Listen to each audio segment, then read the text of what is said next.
Hello, welcome to Cinema Savvy, and welcome back to a brand new movie review. We are continuing with the Oscar nominees this week. We are less than a week away now, so it's all guns are blazing on the channel to get all these films done, and this is our penultimate Best Picture nominee that we need to review. We're, of course, reviewing today the drama film Sound of Metal, directed by Darious Marder, starring Riz Ahmed.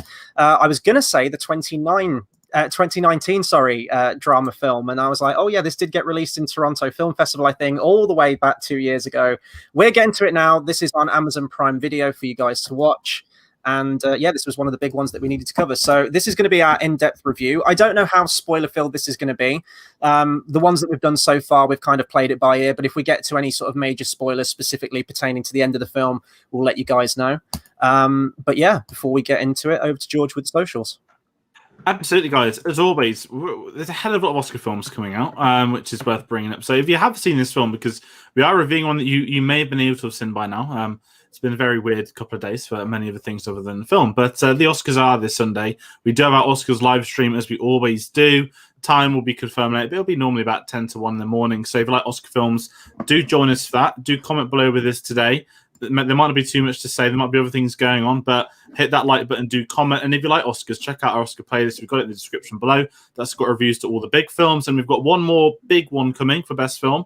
We've got Promising Young Woman coming this Thursday, which is going to be exciting. But because there's been so many videos, so much stuff to keep up with, get us on our socials to keep up to date with us. That is Facebook at Cinema Savvy, Twitter at Cinema_Savvy, Letterboxd.com. And we have links below to our TeePublic store and our Oscar giveaway to win a Rakuten voucher. So have a check of all that. Get them submitted. You've got another couple of days to do it. But I can't believe we're this close to the Oscars already. It's come very... Yeah, for a film... for a night that's going to be in April for a change, it doesn't feel like it's 2 months later than normal. Yeah, it's a bit unusual. Like it has really snuck up very quickly, and yeah, it doesn't feel like it's happening, if that makes sense. Like, I feel like we could easily go another few kind of weeks or months and kind of see if it, happens or not. But I'm excited for it. I'm really looking forward to the live stream, as we always do. We have our little competition. And I was very excited to seeing this film, the amount of hype that was going around this film, coming around to the award season and stuff like that. I was very excited to watch it. Yeah, absolutely. Same here. And I mean, we're going to get into performances because there are a lot of great performances in this film, but it is kind of, I don't want to say it's a solo piece, but Riz Ahmed is very much front and center in this film. We're definitely going to be talking about his performance. He's one of my favorite actors at the moment. Everything he's in is fantastic in, but I will probably say this is his walk-away role that I've seen him in a long time. So the plot for this thing, it's a very, very simple plot, actually. A single sentence on IMDb. A heavy metal drummer's life is thrown into free fall when he begins to lose his hearing. I thought this was going to be another one of those really hard-hitting films that you have to sort of mentally prepare yourself to watch. Similar to when we did The Father, we had sort of these preconceived ideas of how that film was going to be. We thought it was going to be a very sort of like observational drama, very harrowing. And of course it was, but it was done in that stylistic way. And Tayte, I know you mentioned beforehand that this does things and the way that the filmmaking is utilized in this film, it's very similar to The Father in that it sort of grounds you in that similar situation and tries to make you feel what the person would be feeling, i.e. in this case, the loss of hearing. There's some great use of sound in this. And if this film doesn't win Best Sound at the Oscars this year, then a film that is inherently about sound, then something's completely wrong, because I found this a very moving film, and like even beyond the performances, just from like a filmmaking standpoint, their use of sound in this was incredible. Whether it be no sound at all, whether it be muffled sound, whether it be very loud sound, it really kind of utilizes every single kind of sound that they can, and it does ground you as best as you can in that situation, even down to the fact that there's no subtitles over the sign language, which adds to that sort of like alienation that the main character would be feeling. Yeah, it's a weird one because I've not that I've not seen films like this. The one that came to mind I was watching was Baby Driver. You know how when you watch that there was that and I was like, you don't really get that often. Obviously, completely different films. This isn't a heist film with soundtracks 24/7. But going for it, this is already should have won sound. I'm sure it will this Sunday. I'd be shocked if it didn't. And it was a weird one because I approached it saying this looks, I hate using the most commercial of the Oscar films, but this is the one that maybe appealed to me the most out of the main ones. It felt a bit different. It felt like this was an edgy film for the Oscars to nominate. Obviously, I'm not going to say it was ifs and buts, but on the chance that it was a normal Oscar year, I think this would very much be a film we'd be discussing that should have made the top 10 that didn't, which is, I guess, a conversation we'll probably have this Sunday, as we always do. But it's one of those where I kind of went into this today, completely different experience, and there's so many great things. Not that I'm going to go and spoil this, but the fact that a character that we see the development of him, going deaf, not knowing any sign language, trying to communicate with people in ways he hadn't seen before, to then learning it. And I thought what was genius was that they didn't hit the subtitles button at the beginning. How many films would have a deaf character, and anytime someone does sign language, they do subtitles? This one doesn't. It waits. You are very much on this journey with Riz Ahmed for the entire film. And as he discovers and understands sign, that's when us as the viewers will also discover it, and they'll bring this to subtitles. So I thought not just sound editing, but even these smaller moments like that, I think really hit home. But I think the main thing for this is Riz Ahmed. This film is on him. I was reading that the writer had 12 years was trying to get this film made or something, and he was really selective of who he'd allow to play the main character. A lot of people coming forward, he declined them, put the film on hold. The only thing I know he's worked on before is Place Beyond the Pines. The director was the writer on that, which is a superb Ryan Gosling film, very underrated film, and it's got this sort of maturity feel to it, but I don't think every film would. Yeah, I think mature is a perfect kind of description for this film. I was expecting, obviously, it's a film about a drummer, it's a drama, and it's been nominated for Best Picture. It's the first film. You immediately make the comparisons to Whiplash, which was another fantastic film, but it was so completely different. It's all about self-reflection and almost self-torment, kind of the troubles that he puts himself through, just internally dealing with his situation. And it's a completely different style of isolation that you could see in anything before, because you can watch films about isolation like Alien. The first Alien film is all about isolation. You've got films like Into the Wild, where the guy goes out into the wilderness and kind of lives out there. This feels different. This feels so different because it's internal. It felt so kind of it almost like claustrophobic in that kind of sense of you're feeling the same feelings as him because you're experiencing that deafness with him. And it's such an incredible character journey, and that is perfectly played by Riz Ahmed. I don't want to say it's a shame that he's going up against Chadwick Boseman, because to have two great performances in 1 year, and also from the father, Anthony Hopkins, as well, it's such a stacked year in the acting category that you can't say, oh well, it's a shame that he might not win it or anything like that. But honestly, this performance could stand up against any performance going up in most years. It is absolutely fantastic. He plays it so well, and it feels so personal because of that. Absolutely. I want to mention Riz Ahmed in just a second, but I did want to bring up a comment from Lucas, who's watched the film. He says, so I watched this film purely because I'm a metalhead, and all I know is that Riz Ahmed was playing a heavy metal drummer, and I was thrown for a loop. This film astounded me on every level. I loved every bit of it. It's nice to meet another fellow metalhead. That's always good. I must admit, I didn't care for the band at the beginning, the music they were making, but hey, that's just me. That's my preference for metal. But yeah, Riz Ahmed, and this was kind of another thing going into this film, that I thought that this is very similar to a previous role he's had very recently, actually, and I couldn't remember the name of the movie. I've just brought it up. We reviewed it last year, actually, at London Film Festival. It was Mogul Mowgli. It's a very similar kind of plot in that he's a musician. In that film, he's a rapper who's struck with a disease. I think it's like a motor neuron disease or something like that, and he loses the ability to walk and just function, essentially. So it's very similar in that regard, how a musician is struck down with this debilitating illness or ailment or whatever it happens to be. But what I was struck by as well was just how sudden it is as well, because the whole film just plays out normally, and then when that first sound cuts out or it's muffled, and it did make me kind of reflect on myself as well, and I think that's a sign of a good film, where it does make you realize how you take hearing for granted, essentially. You just, because you've always been used to it, because you've always lived your life like that, to suddenly, it put me in that shoes and thinking, if that happened to me, how would I deal with that? And I think that was brilliant, that it kind of made you sort of look inward at yourself as well, and sort of things that you take for granted. And I thought it was just tremendous. And I thought it was very real as well. It was very human how, you're right, Tate, he does feel very isolated and he doesn't know how to cope with it. And at first he's kind of hesitant. It's almost like he doesn't want to admit that he's going deaf, that he can't hear anymore, and he's trying to cling on to who he was before in that lifestyle. But I can't remember the name of the actor, but I thought he was great as well. And the guy who's sort of like the leader of the retreat that he goes to, I thought he was great in the film. Where is it Racy Ratchy? That's it, Racy, I think. Yeah. Racy.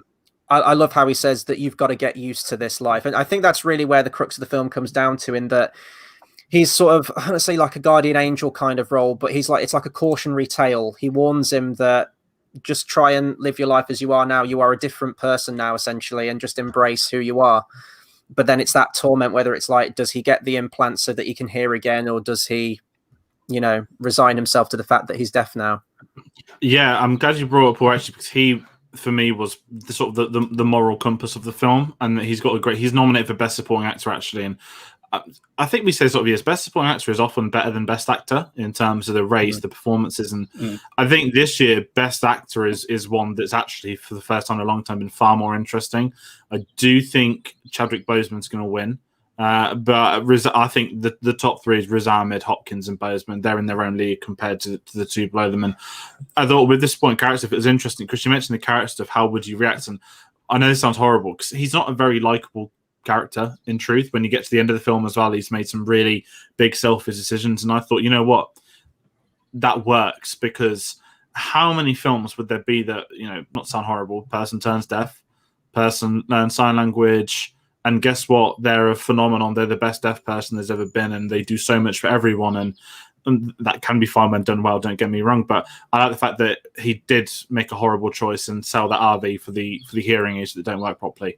And I loved that dynamic, that he didn't just turn into this sort of moral high ground character, that he still had his issues. And I think that's where it worked for me, that Riz Ahmed was able to play both sides, because I will say, sort of going in that, is that because I dislike that character at times, it wasn't as sort of, not that I didn't like it more than any other Oscar films, but it had a very different effect on me. But it was because it was so much more real than some of those other performances, and I think that's the difference with this film.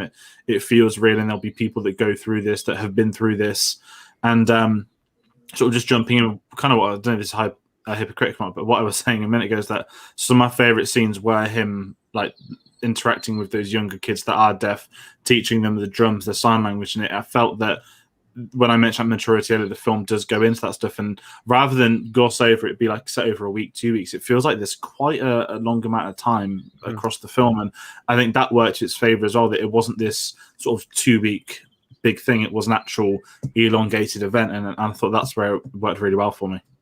Because it goes on for quite a while, I'd say at least a few months, it really does kind of allow us to see the change that happens in his character.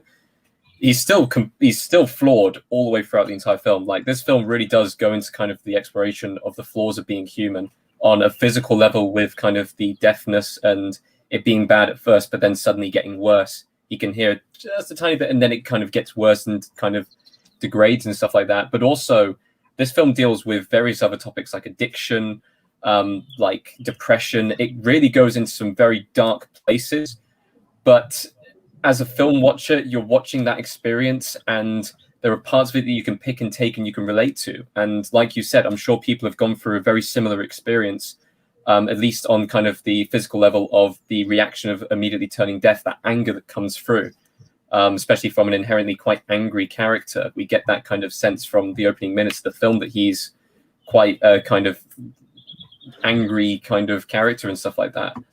But yeah, no, this film was fantastic. I mean, I've watched through now pretty much all of the Oscar films, and as far as I'm concerned, this is an absolute top tier one.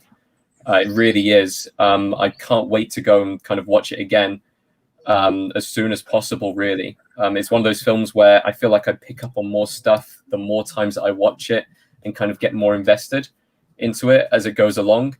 It really is top tier, and it's a shame that from what I've heard so far, it's not really in the running for the kind of races for the top kind of film of the year for the Best Picture, which is really sad, because I do genuinely think it is one of the best films out there in this list. I think it's definitely one of the best as well. I still haven't seen Promising Young Woman yet. That's the last one that I need to watch before watching all the Best Picture ones, which we'll have a review for, by the way, on Thursday this week. But yeah, I like what you mentioned there, where you said that it deals with like depression and the addiction and everything like that, and that's even kind of spelled out by Paul Race's character, where when he first goes to the retreat, he says, "I'm not here to help you heal this. I'm here to help you heal this," and that's fundamentally what the film is like. The whole thing that he goes through is to not correcting his hearing or whatever it happens to be is like a byproduct of the film. It's his actual change of himself and what he wants out of life, and there's still like an uncertainty there towards the end, like, you know, the future's uncertain kind of feel to it. I love how authentic this film was. I was reading, and I kind of guessed this as well from watching it, that a lot of the kids at the retreat that they go to are actual real deaf people, so that kind of gives it a sense of that realism and that respect for it as well. And also I was reading about Riz Ahmed, and like, this guy just threw himself into this role. So this is reading off Wikipedia. It says for 8 months Ahmed prepared for the film. He spent 2 hours a day learning sign language, 2 hours a day learning how to play the drums, 2 hours a day with a personal trainer, and the remainder was his acting coach. I mean, that's an actor who's dedicated to his craft right there, and the results speak for themselves. It's a tremendous performance. It's a beautiful film, and even if it doesn't win Best Picture, I don't think it will win Best Picture, even though I do think it's one of the best. I think that in terms of like technicals, at least, specifically sound, and even the editing as well, I thought was really impressive.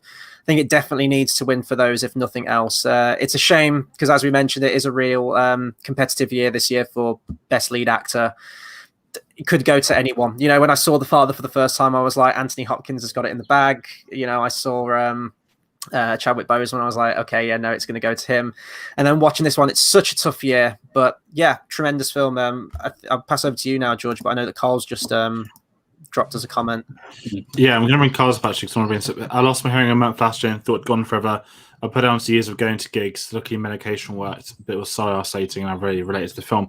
I think that's the thing. I think because it does feel real, that when I mentioned earlier that the writer director wouldn't let specific actors do it, how many actors can we imagine reading the script, rock up and being, I can be a deaf guy, and it's Oscar bait. And this film isn't Oscar bait, but you know exactly what I mean. There are actors that would approach this film. This is the one where I'm going to get nominated. And I think Riz Ahmed is one of the most underrated actors, especially going back to Four Lions and everything I read about him over the last sort of 10 years. He's got a really fascinating journey. I think another thing worth mentioning, he's the first ever actor to be nominated for Best Actor that's Muslim. The amount of Islamophobia he's faced over the years, the things that he's done, and there's actually there's something called the Riz test, which I've discovered today. And basically, if you have a Muslim in a film, they basically have 5 category points. You know, are they playing a terrorist? Are they playing someone abusive? Are they playing this? And it became known as the Riz test. And he commented on it a year or two ago, saying that I'm flattered they're using my name for it, in terms of that was the you know, he's managed to get himself out there, because it is very isolated. We know how racist America is. Our country is as bad, and people pretend it's not. But I think that's a really big thing for this year's Oscars, where I mentioned Stephen, you know, I believe he's the first Asian American actor nominated for Best Actor as well. And they've certainly got the diversity. And what I am going to say with this is that one of the few blessings of coronavirus has maybe been the fact that for a year we've not missed the big Oscar bait films. Yeah, you get a couple of them, but, you know, we could have said a year ago, what are going to be the 2 big ones? It's going to be Annette, and it's going to be French Dispatch, and they've both been moved to Cannes next year. And some of those traditional Oscar, I'd say Trial of Chicago 7 is probably the most Oscar bait of anything that's up for Best Film in absolute truth. I don't know about Mank because it's more Fincher for a project for his dad, but what really has surprised me with Riz Ahmed is that how good I think he is. And I think maybe this is going to be the film which gets him not on the map, because he's fully on the map, but when he's seen with things like Venom, it's like, what is he most known for? Probably Venom.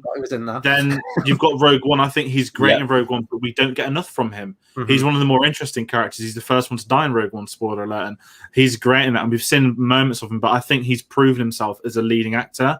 And I'm really interested to see what other films we can get him in lead roles. I didn't see Mogul. I believe that's getting a Blu-ray release soon, but that was at the festival. And there's so many performances I think he's going to really shine through and rid that lead actor from Venom out of the name. And I'm excited to see what else is, because this is the idea of someone putting themselves all in for a performance, going in, paying respect, you know. He might not be deaf, and I know they didn't need someone that could be deaf, but the fact he was able to do the research, the people he was acting around, the people he was learning from. I think performance is so much more than just the sort of 90 minutes you get on screen. I think you have to take into account everything else surrounding it. whether it's how they prepare themselves mentally, physically. It's easy to do a pop at Christine Bale. This is more reflecting Oscars now, maybe I should say this for Sunday, but people are sort of laughing at Christine Bale goes thin, goes big. But how many actors just rock up in the same costume every film and they get nominated every time because it's them? It happens so often. So I'm delighted to see him on here. And it's also not just because he's British. That's absolutely fascinating to hear about the Riz test. I did not know about that at all. But now you say it is absolutely correct. And yeah, the Oscars are a lot more diverse this year as far as the acting category is concerned. I know they've been kind of under heavy criticism over the last few years because of their diversity and everything like that. They still have quite a way to go, but baby steps, they're starting to make progress in that kind of area. And this one, I mean, if they overlooked it, the amount of backlash that would have come from it. But this film, everything involved in this film and everyone involved in this film, it seems like it's a passion project, and it seems like everyone wanted this film to be a success. You sometimes get actors phoning it in and they still end up on the Oscar calendar every single year, like you said, like people just doing exactly the same roles over and over again, and it just becomes repetitive and boring, but the Academy loves it. And in this instance, it just feels fresh, it feels different, it feels passionate. It's not a film that you can kind of easily go, oh, it's similar to that film, or it's similar to that film in kind of the same way that you would do with other films. Like, this is definitely not an Oscar bait film. It's definitely an outsider, but I'm so glad it managed to get in there in the end. Yeah, it's still staying with me as well. I'm just going to bring up Lucas's comments now, and then I'll just sort of wrap up with another final thought, which is interesting about watching this film at home. Are we allowed to talk about the ending? Yeah, I think we should. Yeah. I guess it's been available to stream for a week. Yeah, that's fair enough. I'll just bring up Lucas's comment and then I'll sort of like go into the ending with it. But I didn't expect this film to go so deep with depression, etc. As soon as I started to grasp the plot about him losing his hearing, I thought it would have just stuck with that. I was exactly the same, but didn't know it would go much deeper. I went into this film with one mindset and came out with another. It was so good. Exactly. And that's kind of leaving me reeling as well. And I think a lot of that, again, spoiler alert, I think most of the people who are commenting along, certainly Carl and Lucas, you've seen this film, so that's fine. But anyone who else, who hasn't watched this film, please go and watch it first, then come back. The final shot of this film is incredible. Just absolutely outstanding how poignant the final shot is. And it brings everything full circle. And I guess this ties into what I was going to say about sort of how we're having to watch this film, with it being, on Amazon Prime, watching it at home on a very small TV than it would be if you went to see it on the big screen in the cinema. I spent for the first half of this film watching this at home.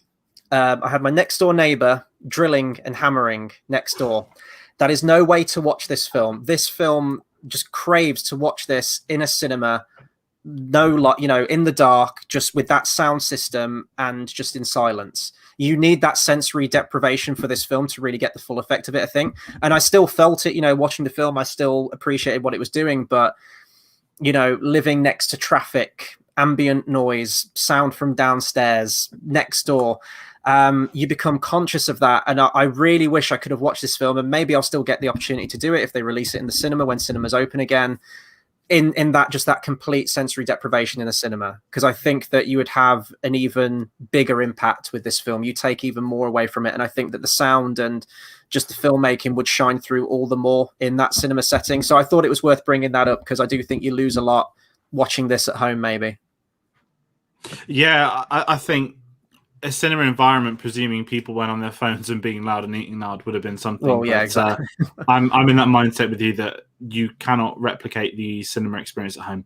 And what I will say, I kind of laughed when they announced this like a month ago, that on May 17th, when our cinemas open here and all the cinema chains are going to start playing Oscar films, yes, we're going to get Kong v Godzilla, clearly, but I was like, who the hell's going to watch the Oscar films? Now I've seen a couple of them. I won't be seeing this one again, but I said, I'd like to have seen this at cinema. I'd like to have seen No Man Land at a cinema, Minari, and it's this really fascinating conversation. And I'm actually sat here thinking, on May 17th, maybe there will be people watching some of these films because they should be seen on a big screen. And like I said, the sound design in this one was obviously, as long as King Kong's not playing at the screen next door. I thought it was fascinating. And as we said earlier, the editing stuff is this should really take. I think Chicago 7 is going to take editing purely for the protest scene. But I think this one's got sound. It's a shame sound was now 2 categories, because you can essentially double the Oscars this would have won. Because 90% of the time, best sound's always won by the same 2. And not to discredit sound editors and people involved in that process, but let's be honest, making it one category makes a lot more sense for people that don't really get the specifics of either one. The ending kind of shot immediately it just stuck with me. Like, to say silence is deafening and then put it on a screen and actually do it is something completely different. It was just one of those moments where, like, I just held my breath. You just sat there, you're just taking it in, and it's just fantastic. It's absolutely fantastic. I want to say it's one of those perfect endings. It's bittersweet. It looks towards the future. You don't know what he's going to do. You can understand that he's made these mistakes, but maybe he's starting to come around to kind of, well, actually, maybe I could live with being deaf, or maybe it's just taking a moment out from the little things. You never know. But just being there in kind of a busy square, just kind of looking around and then turning it off, and then just having that dead silence and just having that experience of the world, it was so well done. And I kind of prepared myself for an ending which I'd be a little bit disappointed with, because I'd be like, oh, he's either going to go one way, he's going to be like, he's going to get rid of the surgery, it's going to be a big Oscar moment, like throwing it down and stuff like that, or he's going to go with the exact opposite, where he just kind of gets on with it and lives with it. But having this, where it's so ambiguous, and just having him sat there reflecting on his own life and his own decisions across the entire length of the film, fantastic. You couldn't have asked for a better ending. I actually wonder what it would have been like if the whole credits were in silence as well. But then I thought that was going to happen as well. Actually, yeah. I did think, oh god, is it the entire credits being in silent? Because that could really have an impact as well. Do you remember? I think was it the Red Wedding, Game of Thrones, that ended the credits in complete silence, and the impact that could have. I thought that would have been nice to continue from the end of the film into the credits. But that being said, I don't know the name of the song, but I really liked I'm assuming it's an original song that was written for this film. I don't know if it's been nominated as one, but I thought that was very effective. I don't know what the title is or who sings it, but I thought it was quite effective. But part of me did think what it would have been like if the credits were all in silence as well, just to kind of immerse you into it more. We have more comments. A lot of people like this film. Just going to bring up Lucas's real quick. I agree with George. I love Godzilla vs. Kong. Yeah, great film. But it's going to be shit when people are given choice between Godzilla vs. Kong and Sound of Metal. They're probably going to see Godzilla vs. Kong if it's the next screen. Yeah, I mean, it's the blockbuster one, isn't it? It's comparing apples and oranges. You've got Oscar films. You've got your crowd-pleasing, popcorn shoveling flicks. And both are good. Both are necessary. And I enjoyed both of them for very, very different reasons. Yeah, it reminds me when I watched New Mutants, I could hear the Tenet prologue in every single screen when I was walking to my seat, and that was the most pathetic 90 minutes I'd had, and I was so pissed off and bored that I didn't even go and watch Tenet again after. I went straight home. Sorry to bring New Mutants again. I think that's the last time we'll probably get brought up on the channel. No, exactly. It's what we keep saying. We're what, 3 weeks away maybe now from those cinemas opening. It's going to be a good day, maybe 4 weeks, but I'm very excited. Also, comment from Dave as well. He can finally sit still. The perfect ending. And I think that's what about the ending. It was a ballsy choice to go with. You know, is the hearing going to work? Is it not? Is the operation going to work? Is it not? And I think what sells everything is that scene where he goes, you know, can I borrow money to buy my RV back? And it's like, can I stay here for 4 weeks? And I think that scene is what makes the film work. If that didn't work, to me, the film doesn't work. Mm-hmm. Absolutely. I guess that's all we can say on this film. We might even talk about this film some more at the weekend, come the Oscars live stream, I think. You know, we've got, like a 3-hour show. We've got a lot of time to kill in between awards, so I'm sure we'll probably briefly talk about each of the Best Picture nominees throughout the night. So that's going to be a lot of fun. Once again, bringing up the time for that's going to be Monday, early hours of the morning for UK viewers. We're going to go live at 12:50 a.m., about 10 minutes before the start, just to get acquainted, just to get people in. It's always a fun night. We do it every single year. And yeah, as we mentioned at the beginning, I can't believe it's come around so quickly, yet being delayed later. Lockdowns just messed with all perception of time, but that'll do it for us. But we want to hear your thoughts on Sound of Metal now. A bunch of you have been sharing your thoughts on Sound of Metal, so please continue to do that. Or if you haven't commented, if you're just discovering this video now after we've done the live stream, please do like, comment, share, subscribe, because we do reply to all comments, and it's always great to have a conversation on all of these films. What else do we have? We will also, if you want to break from Oscar films, we are doing Marvel films as well. I'm going to pass over George in a second, what I'm sure was a very emotional, fitting farewell to the retrospective. But we are live this Friday as well. If you want a bit of a change of pace, we've got Falcon and the Winter Soldier finale, spoiler discussion. We always go live Friday at 8 p.m. for it, and that's going to be a big one. But yeah, over to you, George. Which one are we up to? How many do we have left? It has been a journey. Well, yesterday I'm going to go out of the Big Bang. Yesterday was Avengers Endgame, so I'm going to encourage you to watch that one first tomorrow's Spider-Man Far From Home, which is why I'm saying to watch Avengers Endgame first from yesterday. The definitive endings, the Infinity Saga, not the film set after Falcon and Winter Soldier, set after WandaVision, set probably after many of the films coming out in the next couple of weeks. That being said, of course, it is finishing this week. We've got so many things ending this week in the Oscars, this, and of course, Infinity Saga. That's going to end with a rankings video. When I say rankings video, it's, we've done rankings on the channel before, right? We've had 2 of us count down our 10 to 1, and it's been fine, and we've enjoyed them. And it's very similar. So, what's going to put a bit of an edge to it? Having 10 people submit their rankings, and the video is done, and there's a very definitive rankings. I collate everyone's scores together. There can be no bias. Everyone's scores are together. There are definitive winners. There's no plural. There's a winner. There's a top 10. There's a top 22 because 2 films got 0 points as a giveaway. Not hard to guess which ones. But if you like Marvel, check that out. It's everyone that's featured on this series over the last 2 months. They've took the time to send their videos, which I really appreciate. So if you like the Marvel stuff, just check out the video. It's a bit different. Who knows? Maybe that type of video would pop up again in the future. Maybe we'll finally get the Last Jedi argument done and rank the Star Wars films via votes. I'm joking. Let's not start that. But no, like I said, if you like Marvel, this is a place to be for at least the next week. Then it's going to go a bit quiet till June. That sounds so bad. We basically spent like 3 months just doing Marvel videos. But we've got to wait till Loki, Shang-Chi, Black Widow, Eternals, Spider-Man, more Disney Plus shows. It's not ending anytime soon. It's just it's like a mid-season break. We're in it for life with Marvel. I think Disney are just going to keep just putting Marvel out like a battered whore, aren't they? They're just going to give it all it's worth. But if you want to find times for like future shows that we've got coming out, follow us on our socials. Once again, Facebook at Cinema Savvy, Twitter at cinema_savvy. We're on Letterboxd, where we'll be crossing all of these Oscar films off. They'll probably be in a nice little list as well. That's letterboxd.com/cinemasavvy. Once again, for our merch, TeePublic link in the description down below, and our Oscars giveaway. You've got until, you got until the night of the Oscars to get it into us. First and second choice for all the categories. Email it across to us for your chance to win a £15 Rakuten voucher.